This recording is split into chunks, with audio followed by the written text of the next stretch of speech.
विधानसभा के मानसून सत्र 2025 में मुख्यमंत्री योगी आदित्यनाथ ने कहा कि उत्तर प्रदेश सिर्फ एक राज्य नहीं बल्कि भारत की आध्यात्मिक और सांस्कृतिक विरासत का प्रतीक और देश की ऊर्जा का केंद्र है। अपने संबोधन में उन्होंने प्रधानमंत्री नरेंद्र मोदी के संकल्पों को दोहराते हुए विकसित भारत के निर्माण की दिशा में राज्य सरकार द्वारा उठाए जा रहे कदमों का विस्तार से जिक्र किया। महोदय, उत्तर प्रदेश की जब हम बात करते हैं तो उत्तर प्रदेश केवल देश की एक सबसे बड़ी आबादी का राज्य ही नहीं है, यह भारत की आध्यात्मिक और सांस्कृतिक विरासत का प्रतिनिधित्व करने वाले देश की एक प्रकार की ऊर्जा का केंद्र बिंदु भी है। भारत की ऊर्जा का केंद्र बिंदु है जो भारत की आध्यात्मिक और सांस्कृतिक नेतृत्व को अपने यहां से प्राचीन काल से देता रहा है।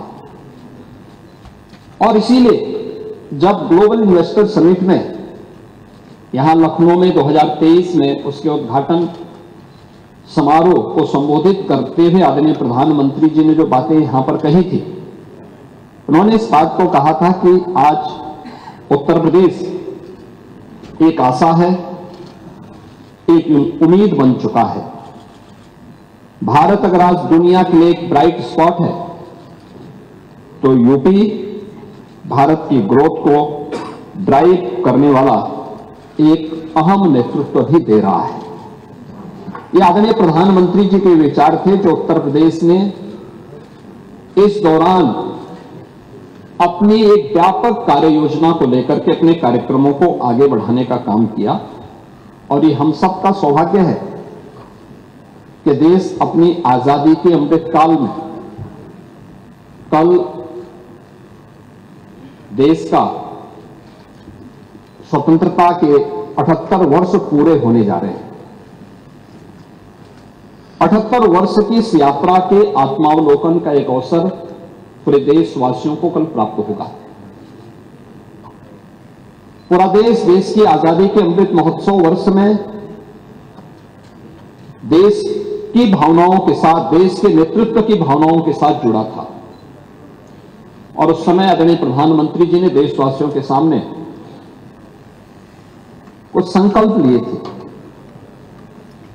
जो संकल्प थे उन सभी संकल्पों में जो महत्वपूर्ण संकल्प था 2047 तक भारत को एक विकसित भारत के रूप में स्थापित करना। हम सब इस बात को जानते हैं कि भारत विकसित तब बनेगा जब सभी राज्य इस दिशा में अपनी अपनी भूमिका का निर्वहन करेंगे।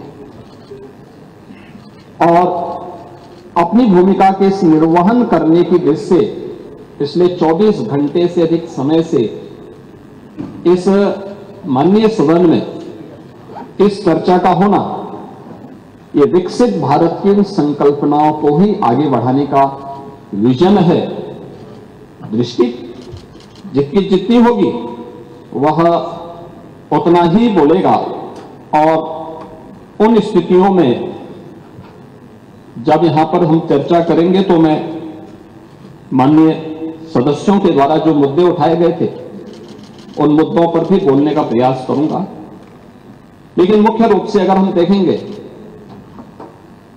यहां पे जो चर्चा हुई, मुझे बहुत अच्छा लगा क्योंकि मैं कई अवसर पर इस पूरी 24 घंटे की चर्चा का हिस्सा बना रहा हूं और मैंने इस बात को देखा है कि सभी माननीय सदस्य और सत्ता पक्ष के हों, विपक्ष के हों या अन्य जो भी माननीय सदस्य थे, सभी लोगों ने इस पूरी चर्चा में रुचि ली। कुछ सदस्यों ने रात भर जग करके भी इस चर्चा को और गंभीरता प्रदान की और इस पूरी चर्चा का भाग लेकर के इस पूरी चर्चा की ओर देश का ध्यान भी आकर्षित किया है। भारत विकसित होगा, क्या उत्तर प्रदेश को इस विकसित भारत में अपना योगदान नहीं देना चाहिए? क्या उत्तर प्रदेश विकसित नहीं होना चाहिए? देश की प्रति व्यक्ति आय अधिक हो, क्या उत्तर प्रदेश की प्रति व्यक्ति आय अधिक नहीं होनी चाहिए? देश में खुशहाली हो तो देश की सबसे बड़ी आबादी का नागरिक क्या उस खुशहाली का हिस्सा नहीं होना चाहिए? और इसमें से इस पूरे कार्यक्रम को हम लोगों ने दो भागों में बांटने का प्रयास किया है। एक 1947 से 2017 तक क्या हुआ, इन 75 वर्षों में, इन 70 वर्षों में हम लोगों ने क्या अचीव किए, और 2017 के बाद आज की जो यात्रा है अगले 30 वर्ष की, क्योंकि 1947 से लेकर 2047 तक की 100 वर्षों की जो यात्रा है, इन 100 वर्षों की इस यात्रा में हमने क्या खोया, क्या पाया है, इसका दृश्यावलोकन करने, उसका आत्मावलोकन करने का सबसे उचित समय है जो प्रधानमंत्री जी ने विजन डॉक्यूमेंट के रूप में देश के सामने प्रस्तुत किया था।